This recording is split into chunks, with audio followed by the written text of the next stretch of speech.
જય સ્વામિનારાયણ. શ્રી સ્વામિનારાયણ ગુરુકુળ રાજકોટ સંસ્થાન દ્વારા આયોજિત SJS ઓનલાઈન ગુરુકુળ વતી હું ધર્મેશ સંઘાવરા આપ સર્વ વિદ્યાર્થી મિત્રોનું હાર્દિક સ્વાગત કરું છું.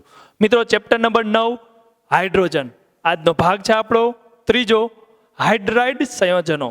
મિત્રો, અલગ અલગ હાઇડ્રાઇડ સંયોજનો. જો હાઇડ્રાઇડ શબ્દ છે, આઇડ શબ્દ આવે એટલે યાદ આવી જવું જોઈએ યસ માઇનસ વીજભાર હોય તો જ આઇડ આવે.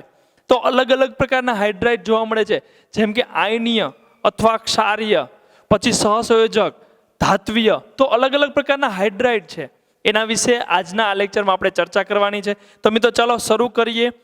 આયનીય અથવા ક્ષારીય હાઇડ્રાઇડ બનાવવા છે, પણ કેવા છે? આયનીય છે. તો આયનીય એનો મતલબ H તો માઇનસ જ હોવાનો. યસ, તો H માઇનસ હોય તો મિત્રો યાદ કરો કે માઇનસ ક્ષાર કેનાથી બને? NaCl, KCl આપણે જાણીએ છીએ. હેલાઇડ તો માઇનસ હોવાના, તો માઇનસ એ કોની સાથે જોડાય છે? યસ, પ્રબળ વિદ્યુત ધનમય ધાતુ. યસ, તો બસ સિમ્પલ વસ્તુ યાદ રાખો કે હાઇડ્રોજન જ્યારે પ્રબળ વિદ્યુત ધનમય સાથે જોડાઈને જે હાઇડ્રાઇડ બનાવે છે એને આપણે કહેશું આયનીય. ફોર એક્ઝામ્પલ સોડિયમ, અથવા તો લિથિયમથી ચાલુ કરીને લિથિયમ, સોડિયમ એના હાઇડ્રાઇડ, સોડિયમ પછી પોટેશિયમ હાઇડ્રાઇડ, રૂબિડિયમ અને સીઝિયમ હાઇડ્રાઇડ. આ બધા લઈ શકાય. Lithium, sodium, potassium, rubidium, caesium. મિત્રો આપણે જાણીએ છીએ પ્રબળ વિદ્યુત ધનમય ધાતુ, આલ્કલી ધાતુ. યસ, આલ્કલાઇન અર્ધ ધાતુની વાત કરીએ તો શરૂઆતના નહીં આવે, કારણ કે એટલા બધા ધાત્વિક ગુણધર્મ નથી હોતો.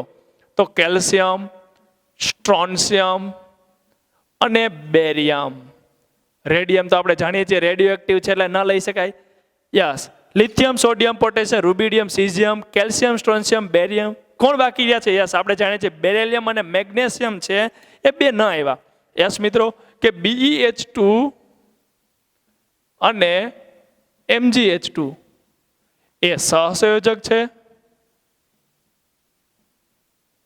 અને પોલિમેરિક ફોર્મ હોય છે.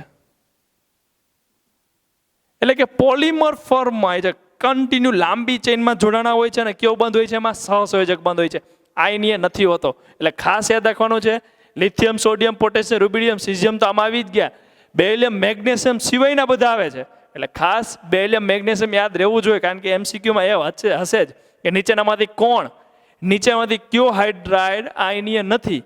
તો મેગ્નેશિયમ, કેલ્શિયમ, સ્ટ્રોન્શિયમ ને બેરિયમ કીધું હોય યસ, તો મેગ્નેશિયમ આપણું આવી શકે, કારણ કે સહસંયોજક હશે, પોલિમેરિક ફોર્મમાં હશે, બહુલક ફોર્મમાં હશે. સમૂહમાં જેમ જેમ નીચે જાઓ મિત્રો, ZEE નીટ સાથોસાથ લઈએ છીએ, એટલે ખાસ આ બધી વસ્તુ તમને ટેક્સ્ટબુકમાં નહીં આપી હોય તો ખાસ જોજો. જે નથી તે નોટ ડાઉન કરતા રહેજો. સમૂહમાં જેમ જેમ નીચે જાઓ, કદમાં શું થાય? તો આપણે જાણીએ છીએ કદ હંમેશા વધે. તો કદ વધે એમ આપણે જાણીએ છીએ લેટાઇસ ઉર્જા, કે લેટાઇસ બન્યો છે, જે આખો સ્ફટિકનો બંધારણ બન્યું છે, એ તોડવા માટે ઉર્જા યસ ઓછી જરૂર પડે. તો લેટાઇસ ઉર્જા ઘટે, એટલે કે સ્થાયીતા ઘટે, કારણ કે લેટાઇસ ઉર્જા ઓછી હોય તો આસાનીથી તોડી શકાય ને. યસ, તો સ્થાયીતા ઘટી જાય. અને એ જ રીતે ઉત્કલ બિંદુ અને ગલન બિંદુમાં પણ શું થાય? ઘટાડો થાય. વિદ્યુત વિભાજન કરીએ છીએ મિત્રો, મોસ્ટ ઇમ્પોર્ટન્ટ છે આ શબ્દ, કે વિદ્યુત વિભાજન કરીએ એટલે આપણે જાણીએ છીએ કે જનરલી હાઇડ્રોજન ક્યાં મળે? તો આપણે ટેવ પડી ગઈ હાઇડ્રોજન તો કેથોડ ઉપર જ મળે, પણ ના, આ જગ્યાએ હાઇડ્રોજન માઇનસ છે.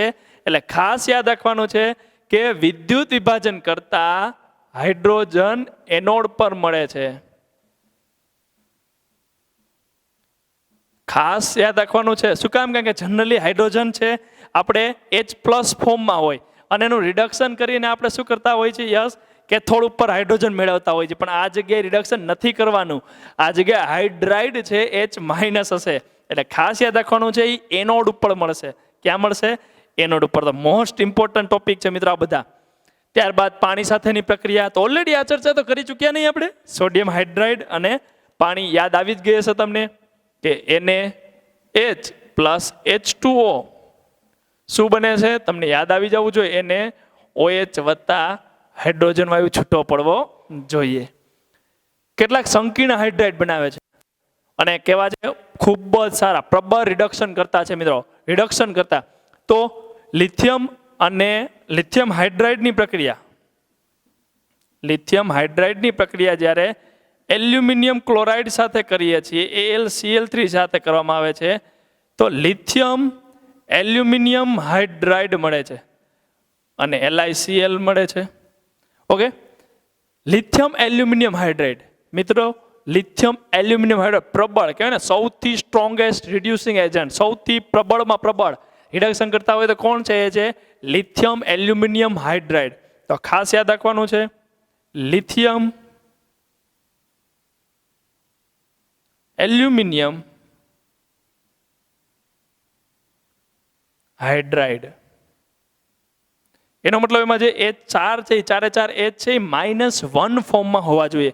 Lithium aluminium hydride. તો આ રીતે લખી શકાય. ઓકે, લિથિયમ હાઇડ્રાઇડની જ્યારે B2H6 સાથે પ્રક્રિયા કરશો તો લિથિયમ બોરો હાઇડ્રાઇડ મળે છે. લિથિયમ બોરો હાઇડ્રાઇડ. અને એવી રીતે સોડિયમ બોરો હાઇડ્રાઇડ NaBH4. તો આને કહેવાય લિથિયમ, નામ ખાસ યાદ રાખવાના છે, લિથિયમ બોરો હાઇડ્રાઇડ અને લિથિયમ સોડિયમ બોરો હાઇડ્રાઇડ. સોડિયમ બોરો હાઇડ્રાઇડ. અને આ ત્રણે મિત્રો, આ ત્રણ જે મળ્યા એ પ્રબળ રિડક્શન કરતા છે. ખાસ કરીને લિથિયમ એલ્યુમિનિયમ હાઇડ્રાઇડ જે મળ્યું, આપણે રિએક્શન સેટ અત્યારે નથી કરતા, એ પછી આપણે જોશું. લિથિયમ એમાં કંઈ રિએક્શન સેટ કરવામાં કંઈ પ્રોબ્લેમ નથી, સહેલી છે. પણ અત્યારે મહત્વનું શું છે? યસ, એલ્યુમિનિયમ હાઇડ્રાઇડ ક્યાં મળે છે? તો લિથિયમ એલ્યુમિનિયમ હાઇડ્રાઇડ, સોડિયમ બોરો હાઇડ્રાઇડ અને લિથિયમ બોરો હાઇડ્રાઇડ. તો સૌથી સારું કહેવાય ને લિથિયમ એલ્યુમિનિયમ હાઇડ્રાઇડ છે, પ્રબળ રિડક્શન કરતા છે. ત્યારબાદ આપણે જો સૌથી વધુ એના પછી વાપરતા હોય તો એ છે સોડિયમ બોરો હાઇડ્રાઇડ. કોઈ પણ આલ્ડીહાઇડ, એસિડ, કીટોન, કોઈ પણ સંયોજનો કેમ નથી આપ્યા? કોઈ પણ સંયોજનો આવા આપ્યા છે, એનું રિડક્શન કરવું છે તો હંમેશા આપણે શું લેતા હોય છે? લિથિયમ એલ્યુમિનિયમ હાઇડ્રાઇડ લેતા હોય છે. લિથિયમ એની સાથે હાઇડ્રાઇડ આ રીતે સવર્ગ સહસંયોજક બનતી જોડાણા હોય છે. અત્યારે એમાં બહુ ચર્ચામાં પડવાનું નથી, માત્ર સમજવા પૂરતું આ તો દેખાડું છું કે સંકીર્ણ શબ્દ એવો છે. તો લિથિયમ +1 હોય, હાઇડ્રોજન -1 હોય. સોરી, આ નીચે વચ્ચે એલ્યુમિનિયમ આવે ને, હા સોરી, એલ્યુમિનિયમ અને એની સાથે હાઇડ્રોજન. એલ્યુમિનિયમ +3 છે, હાઇડ્રોજન -1 -1 છે, એટલે -4 વત્તા +3 -1 વધે છે. તો -1 ને 0 કરવા માટે, -1 ને 0 કરવા માટે આપણે શું મૂકીએ છીએ? લિથિયમ +1 મૂકે, જેને આગળ લખાય છે. તો બની ગયું લિથિયમ એલ્યુમિનિયમ હાઇડ્રાઇડ. તો આ રીતે સંકીર્ણ, જે આ શબ્દ વાપરો છે સંકીર્ણ, એના માટે હતું. ઓકે, આ વધારે યાદ રાખવાની કંઈ જરૂર નથી. આપણે 12માં આવશું ત્યારે સેપરેટ ચેપ્ટર જ આવવાનું છે, સવર્ગ સંયોજનો, સંકીર્ણ સંયોજનો. ત્યારે ખૂબ જ મોટી માત્રામાં આપણે અભ્યાસ કરશું. તો મિત્રો અત્યારે બહુ ડીપમાં ન જતા, અત્યારે આપણે ટોપિક ભણવાનો છે આયનીય ક્ષાર, અથવા આયનીય હાઇડ્રાઇડ અથવા તો ક્ષારીય હાઇડ્રાઇડ. તો સિમ્પલ યાદ રાખો એક વસ્તુ, શું કે ધાતુ, પ્રબળ વિદ્યુત ધનમય ધાતુ સાથે હાઇડ્રાઇડને જોડી દો એટલે કેવું બને? આયનીય અથવા ક્ષારીય હાઇડ્રાઇડ બને. ઓકે, તો lithium, sodium, potassium, rubidium, caesium, calcium, strontium ને બેરિયમ, આના હાઇડ્રાઇડ બનાવી દો. કેના નથી બનાવવાના? બેરિયમ અને મેગ્નેશિયમ છે, આના નથી બનાવવાના, કારણ કે પોલિમેરિક સહસંયોજક ફોર્મમાં હોય છે. ખાસ એનોડ ઉપર મળે છે. યાદ રાખવાનું છે કે વિદ્યુત વિભાજન કરો તો હાઇડ્રોજન કેથોડ ઉપર નહીં મળે, આ જગ્યાએ ક્યાં મળશે? એનોડ ઉપર મળશે, કારણ કે હાઇડ્રાઇડ છે. અને હાઇડ્રાઇડ કોને કહેવાય? H-1 હોય એને કહેવાય હાઇડ્રાઇડ. એટલે કે હાઇડ્રાઇડ છે એ આપણે H-1 છે, ઇલેક્ટ્રોન ગુમાવશે અને ઓક્સિડેશન થશે અને ક્યાં મળશે? એનોડ ઉપર મળશે. અને ત્યારબાદ આપણે NH ની તો પ્રક્રિયા જોઈ ચૂક્યા છીએ, NOH અને હાઇડ્રોજન વાયુ મળે છે. એ સિવાય લિથિયમ એલ્યુમિનિયમ હાઇડ્રાઇડ, સોડિયમ બોરો હાઇડ્રાઇડ અને લિથિયમ બોરો હાઇડ્રાઇડ ઇઝીલી મેળવી શકાય છે, જે પ્રબળ રિડક્શન કરતા છે. તો મિત્રો આ થયો એક પ્રકાર આયનીય અથવા તો ક્ષારીય હાઇડ્રાઇડ, જેને સેલાઇન પણ ઓળખાય છે. સેલાઇન હાઇડ્રાઇડ પણ કહેવાય છે ઘણીવાર. સેલાઇન એટલે જે ક્ષારીય હોય એને પણ સેલાઇન કહેવાય છે. મંદ હોય તો એને સેલાઇન કહેવાય. બ્રાઇન એટલે અતિશય સાંદ્ર હોય, ક્ષારનું પ્રમાણ અતિશય વધારે હોય તો એને બ્રાઇન વોટર કહેવાય. ક્ષારનું પ્રમાણ એકદમ ઓછું હોય તો એને સેલાઇન વોટર કહેવાય છે. તો સેલાઇન હાઇડ્રાઇડ, આયનીય હાઇડ્રાઇડ અથવા તો આયનીય હાઇડ્રાઇડ અથવા તો ક્ષારીય હાઇડ્રાઇડ. તો મિત્રો આ પહેલો પ્રકાર થયો. ચાલો જોઈએ બીજો પ્રકાર. તો મિત્રો હાઇડ્રાઇડનો સેકન્ડ, બીજો પ્રકાર કયો છે? તો એકદમ સહેલો, સૌથી સહેલામાં સહેલો, એકદમ શોર્ટ એન્ડ સ્વીટ. સહસંયોજક અથવા આણ્વીય. સહસંયોજક એટલે આઈડિયા આવી જ ગયો છે. યસ, ઇલેક્ટ્રોનની ભાગીદારી. અને ઇલેક્ટ્રોનની ભાગીદારી કેવા પરમાણુ કરી શકે? જે પરમાણુ ઇલેક્ટ્રોન વધારે ગુમાવી ન શકતા હોય, મેળવી ન શકતા હોય, એવા ઇલેક્ટ્રોન, એવા તત્વો છે ઇલેક્ટ્રોનની ભાગીદારી કરશે. એટલે કે સમૂહ 1, 2, 3 ના તત્વો જે હતા, યાદ કરો મિત્રો, એ તો ઇલેક્ટ્રોન ગુમાવવાનું નેચર ધરાવે છે. આવર્ત કોષ્ટકના છેલ્લા રાખો 17, 16, આ બધાય તો ઘણીવાર એ ઇલેક્ટ્રોન મેળવવાનું નેચર ધરાવતા હોય. પરંતુ વચલા જે તત્વો છે, કાર્બન ને એ બધા છે, એ બધા શું કરશે? યસ, ઇલેક્ટ્રોનની ભાગીદારીનો નેચર ધરાવે છે. તો આપણે જાણીએ છીએ મોટે ભાગે સંયોજનો પી વિભાગના જે તત્વો છે મોટે ભાગે સહસંયોજક નેચર વધારે ધરાવે છે ને. યસ, તો એના હાઇડ્રાઇડ બનાવવાના છે. તો કાર્બન સાથે બનાવો, તો કાર્બન સાથે જો બને તો એ બને કે નહીં hydride? Yes, CH4 carbon, silicon, તો આવા કોઈ પણ છે, આવા હાઇડ્રાઇડ બનાવી શકાય. યસ, બનાવી શકાય. બોરોન, એના પણ હાઇડ્રાઇડ BH3 હોય છે હકીકતમાં, BH3, પરંતુ એ ડાયમર ફોર્મમાં આવી જાય છે એટલે એને લખી છે B2H6. B2H6 boron. એવી રીતે એલ્યુમિનિયમ, એલ્યુમિનિયમ હાઇડ્રાઇડ સેમ, એ પણ શું કરે છે? ડાયમર બનાવે છે એટલે L2H6 ફોર્મમાં આપણે જોઈ શકાય છે. એ રીતે H2O, હાઇડ્રોફ્લોરિક એસિડ, એમોનિયા લઈ શકાય ને. લાઈનમાં લખવાય તો નાઇટ્રોજનથી ચાલુ કરીએ તો NH3, નાઇટ્રોજન પછી ઓક્સિજન તો H2O, અને ઓક્સિજન પછી ફ્લોરિન તો HF. આ બધા સંયોજનો છે જેને આપણે કહી શકાય કે આ શું કરે છે? યસ, ઇલેક્ટ્રોનની ભાગીદારી જ કરવાના છે. તો આ રીતે જનરલી ઘણીવાર મિત્રો આમાં એવું કહેવાય છે કે આ બધા તમે અહીંયા આવો તો તમે માર્ક કરો કે હાઇડ્રોજન તો પ્લસ છે, ઓક્સિજન માઇનસ હોય તો હાઇડ્રોજન કેવો થાય?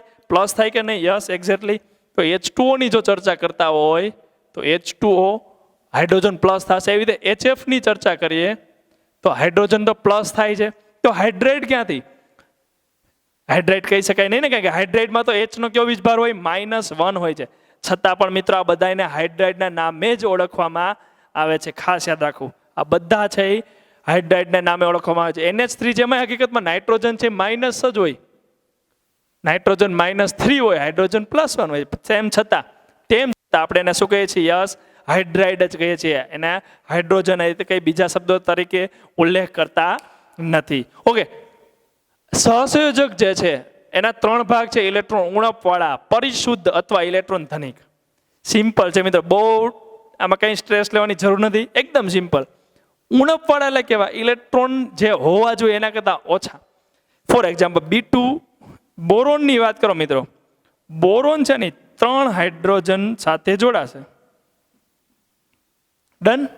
તો તમે જો અષ્ટક જોવો જોઈએ, આ બોરોનનું અષ્ટક જોવા જઈએ તો 2, 2, 4, 2, 6.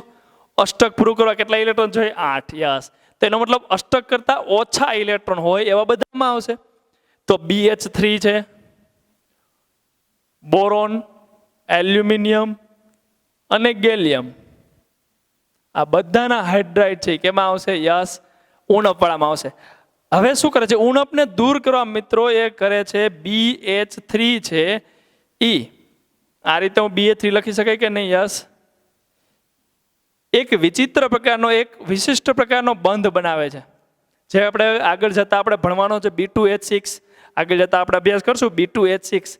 પણ હકીકતમાં આ જગ્યાએ ઇલેક્ટ્રોન હશે, આ બધા ઇલેક્ટ્રોન હશે જ નહીં.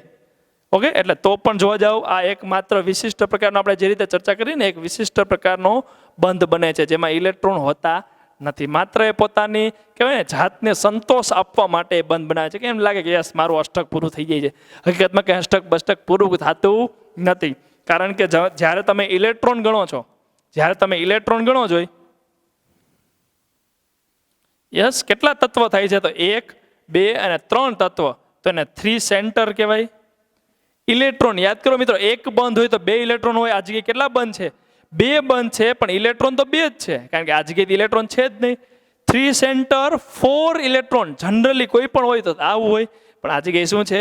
3 સેન્ટર 2 ઇલેક્ટ્રોન. બનાના બોન્ડ કહેવાય છે આને. અને આ થઈ ગયું B2H6, ડાયબોરેન. તો મિત્રો ખબર હોવી જોઈએ તમને, ડાયબોરેન. તે રીતે બધા હોય છે. પરિશુદ્ધ એટલે કે માપે, વધારે નહીં ને ઓછાય નહીં, વધારે નહીં ઓછાય નહીં. એટલે કાર્બન લઈ લ્યો, કાર્બનની આખી ફેમિલી પકડી લ્યો, કાર્બન CH4, કાર્બન સિલિકોન. તો આ રીતે કોઈ પણ સંયોજનો છે તો એ બધાને શું થશે, પૂરેપૂરું અષ્ટક પૂરું થાય છે. ઓકે, પણ ત્યારબાદ ધનિક એટલે કે નાઇટ્રોજન, ઓક્સિજન જેની પાસે લોન પેર છે એવાની વાત કરો તો નાઇટ્રોજન એટલે કે NH3 એની પાસે એક લોન પેર જોવા મળશે. પછી આગળ એ તો નાઇટ્રોજન PH3 ફોસ્ફીને લઈ શકાય ને, એમ તો ઘણા લઈ શકાય. નીચે આવશે આર્સેનિક. નાઇટ્રોજનની બાજુમાં ઓક્સિજન એટલે કે H2O, અને ઓક્સિજન પાસે કેટલી લોન પેર હોય છે? 2. એવી રીતે HF અને ફ્લોરિન પાસે 3. તો આ બધા ઇલેક્ટ્રોન ધનિક હાઇડ્રાઇડમાં આપણે લેતા હોઈએ છીએ. તો એકદમ સિમ્પલ છે. કાર્બન પહેલાના છે એ ઉણપવાળાના, કાર્બન પછીના છે બધા ઇલેક્ટ્રોન સમૃદ્ધમાં આવશે એટલે કે ધનિકમાં આવશે, અને કાર્બન વાળા છે એ પોતે પર્ટિક્યુલર કેમાં આવશે? યસ, પરિશુદ્ધ એટલે માપ ઇલેક્ટ્રોન. તો એકદમ સિમ્પલ છે મિત્રો, આમાં કંઈ એવું ટ્વિસ્ટેડ છે નહીં કે જે ન આવડે. એક નવું હતું જે આપણે ચર્ચાનો વિષય હતો.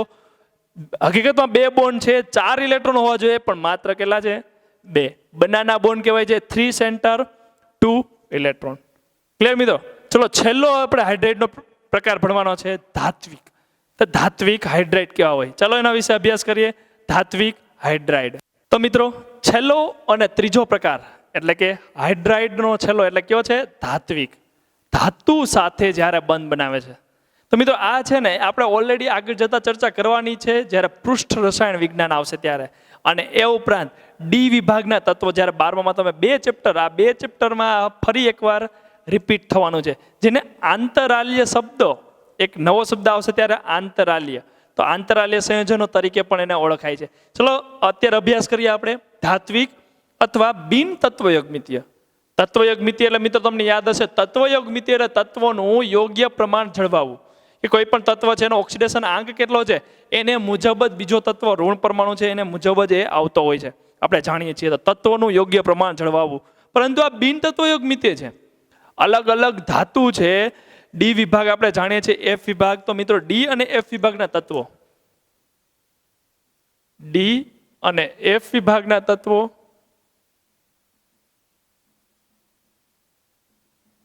આ હાઇડ્રાઇડ બનાવે છે, કારણ કે એમાં બધા ધાતુ હોય છે, આપણે જાણીએ ડી અને એફ વિભાગમાં. એમાં એક ક્રોમિયમ એક છે, એટલે કે સમૂહ 6 ની વાત કરો તો એમાં માત્ર ક્રોમિયમ, એક જ ક્રોમિયમ હાઇડ્રાઇડ બનાવે છે. જ્યારે 7, 8 અને 9 સમૂહ છે એ હાઇડ્રાઇડ બનાવતો નથી. યાદ રાખવાનું છે. અને હાઇડ્રાઇડની વાત કરીએ તો કેવા હાઇડ્રાઇડ છે જોજો મિત્રો. હવે પ્રશ્ન શું છે તમે સમજજો. હવે ઘણી વાર એમ થાય કે કઈ રીતે યાદ રાખવા, કારણ કે ઉદાહરણ લખીશ એટલે પ્રશ્ન થશે, પણ ના. હવે શું છે, ફોર એક્ઝામ્પલ કોઈ એક ધાતુ છે, આ રીતે આપણે દોરી લઈએ.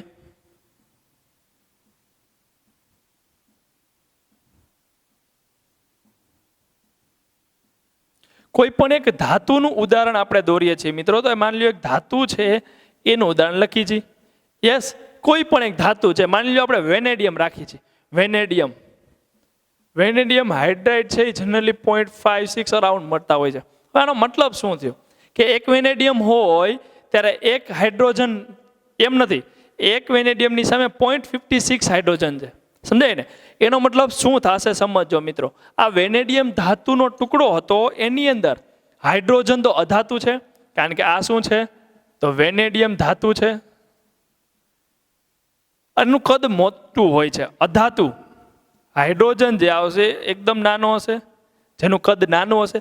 તો એ આંતરાલ્ય જગ્યા, જ્યાં વચ્ચે વચ્ચે જગ્યા બની છે એને કહેવાય આંતરાલ્ય જગ્યા. આંતરાલ્ય જગ્યા અથવા છિદ્ર, આંતરાલ્ય જગ્યા અથવા તો આંતરાલ્ય છિદ્ર. તો હાઇડ્રોજન છે એ આંતરાલ્ય છિદ્રમાં આવીને ગોઠવાઈ જશે. જો મિત્રો હવે કેટલા ગોઠવાશે, પ્રશ્ન એ થાય છે કેટલા ગોઠવાય, તો એનો નક્કી જ નથી. એટલે તો આપણે કીધું મિત્રો બિન તત્વયોગમિતિ, કેટલા ગોઠવાશે એનું પ્રમાણ જ નથી. બીજું કે મિત્રો કોઈ આની સાથે કોઈ પણ પ્રકારનો રાસાયણિક બંધ નથી બનાવતો, કોઈ પણ પ્રકારનો રાસાયણિક બંધ નથી બનાવતો. એનો મતલબ કોઈ પણ પ્રકારના રાસાયણિક ગુણધર્મમાં ફેરફાર પણ નહીં થાય. જેમ કે મજબૂતાઈ છે તો મજબૂતાઈ તો વધારશે, ક્ષારણ પ્રતિરોધક બનશે. કે ફોર એક્ઝામ્પલ હળની વાત કરો, ખેડૂતો છે તો ખેડૂતો હળ લઈ જાય છે, પણ પ્યોર લોખંડનું ચાલશે, આમ કહેવાય ને બટકી જશે ફટાફટ. તો આપણે એમાં મજબૂતાઈ નાખવી જ પડશે. તો યસ, એમાં હાઇડ્રાઇડ કે બીજા ઘણા છે, આપણે બીજા ધાતુ પણ છે એ એડ કરીને એની જે સખ્તાઈમાં વધારો કરાવવામાં આવે છે. તો એવી જ રીતે ઘણા પદાર્થ છે વિદ્યુતના સુવાહક હોય છે, આપણે જાણીએ છીએ. તો વિદ્યુતના સુવાહક છે પણ મજબૂતાઈ નથી હોતી, તો મજબૂતાઈ લાવી છે, વિદ્યુતની સુવાહકતા તો જાળવી જ રાખવી છે. તો એવા સમયે હાઇડ્રાઇડ એડ કરવામાં આવે છે, મજબૂતાઈ વધે છે અને વિદ્યુત વાહકતા છે એ એઝ ઇટ ઇઝ જાળવી રાખે છે. હા, માઇનોર ફેર પડે છે, થોડોક ઓછો થાય પણ સાવ ઘટી નહીં જાય, માઇનોર ફેર પડશે. તો મિત્રો શું કે ક્ષારણ પ્રતિરોધક થાય છે, એની ઉપર એસિડ બેઝ ક્ષારની અસર નહીં થાય, મજબૂતાઈ આવશે. અને ખાસ વિદ્યુત જે વાહકતા હતી, ઉષ્મા વાહકતા હતી એ જળવાઈ રહે છે. એટલે ધાતુના પોતાના ગુણધર્મો જળવાઈ રહ્યા, તન્યપણું, ટીપાઉપણું કહીએ છીએ ને, આ બધા ગુણધર્મો જળવાઈ રહેશે. ઉપરાંત એમાં એડિશન આપણે કરી શકશું કેનું? તો યસ, ક્ષાર કહેવાય ને કે એસિડ બેઝ ક્ષારની અસર એની ઉપર થતી નથી, રાસાયણિક પ્રતિરોધક. તો મિત્રો આ રીતે તો એનું પ્રમાણ છે નક્કી નથી હોતું, એટલે એવું જરૂર નથી તમને એક્ઝેક્ટલી એ જ લખવું, તમને યાદ આવી લખી લ્યો. અત્યારે કેટલાક ઉદાહરણ હું લખું છું કે ફોર એક્ઝામ્પલ લેન્થેનમ છે એની સાથે હાઇડ્રોજન જોડાય છે 2.87. એવી રીતે ઇટરિયમને વાય વડે દર્શાવે છે, ઇટરબિયમ છે, ઇટરબિયમની ચર્ચા થાય છે તો એ 2.25 છે. હવે તમને એવું જરૂર નથી 2.25 લખો, તમને યાદ આવે એવું ટ્રાય કરો, કારણ કે એનું પ્રમાણ ક્યાં આ જગ્યાએ કીધું છે બિન તત્વયોગ મિતિ. બિન તત્વયોગ મિતિ છે, તમારે જે યાદ આવે એ લખો પણ કાંઈક માપમાં રાખવાનું એટલે વાંધો આવે નહીં. ઇટરબિયમ હાઇડ્રાઇડ, એવી રીતે ટિટેનિયમ હાઇડ્રાઇડ 1.5 થી લઈને 1.8 ની વચ્ચે જનરલી હોય છે. તમને ટ્રાય કરવાની જો યાદ એ તો ઠીક છે, બાકી એવું જરૂર નથી છાપવી દેવું. ઓકે, તો કોઈ પણ અલગ અલગ જોતા જઈએ. ઝિર્કોનિયમ હાઇડ્રાઇડ 1.3 થી લઈને 1.75 ની આજુબાજુમાં હોય છે. નિકલ હાઇડ્રાઇડ 0.6 થી લઈને 0.7 ના હોય છે. વેનેડિયમ હાઇડ્રાઇડ ઉપર લખ્યું છે આપણે 0.56 હોય છે. અને એ જ રીતે આપણે પેલેડિયમ, મિત્રો મોસ્ટ ઇમ્પોર્ટન્ટ છે પેલેડિયમ, કારણ કે આપણે જાણીએ છીએ પેલેડિયમ ઉપર હાઇડ્રોજન વાયુનું અધિશોષણ ખૂબ જ મોટી માત્રામાં થાય છે. એટલે હાઇડ્રોજનના સોર્સ તરીકે પણ પેલેડિયમને યુઝ કરવામાં આવે છે કે હાઇડ્રોજન ક્યાંક એડ કરવું છે, હાઇડ્રોજનની જરૂર છે તો પેલેડિયમ ઉપર પહેલાં એનું અધિશોષણ કરી લેશું અને પછી જ્યાં જરૂર છે ત્યાં આપણે હાઇડ્રોજન વાયુ છે એ રિલીઝ કરી શકાય. તો પેલેડિયમ છે એ હાઇડ્રોજનના સોર્સ તરીકે, કારણ કે પેલેડિયમની સપાટી પર હાઇડ્રોજનનું અધિશોષણ ખૂબ જ વધારે માત્રામાં થાય છે. તો એ 0.6 થી લઈને 0.8 અરાઉન્ડ હોય છે. તો મિત્રો આ પ્રમાણ એક્ઝેક્ટલી યાદ ન રહે તો કંઈ જરૂર નથી, કારણ કે બિન તત્વયોગ મિતિ છે, તમે એના ચેન્જ કરી શકો છો. કારણ કે નક્કી જ નથી 2 આવશે પરમાણુ, 3 આવશે. હા, એકવાર તમે પ્રક્રિયા કરી ત્યારે 2 આવ્યા, બીજી વખતમાં 5 આવી, 4 આવી શકે, 3 આવી શકે, 2 આવી શકે, કોઈ પણ પ્રમાણ આવી શકે. તો એવું કંઈ નક્કી હોતું નથી. તો આવડે ને મિત્રો? એકદમ સહેલા પ્રકાર હાઇડ્રાઇડના 3 પ્રકાર આપણે જોયા. ધાતુ સાથે જોડાય છે તો ધાત્વીય, આયનો એટલે આપણે સમૂહ 1 અને સમૂહ 2 સાથે જોડાય તો આયન બનાવશે, તો ક્ષારીય જેને કીધું, અને વચ્ચે હોય તો સહસંયોજક. એકદમ સહેલું હાઇડ્રાઇડ. તો ક્લિયર મિત્રો? તો આ સાથે આજનો આપણો લેક્ચર પૂરો કરીએ. મળશું આપણે નેક્સ્ટ લેક્ચરમાં કંઈક નવા ટોપિક સાથે. ત્યાં સુધી good bye, all the best, જય સ્વામિનારાયણ.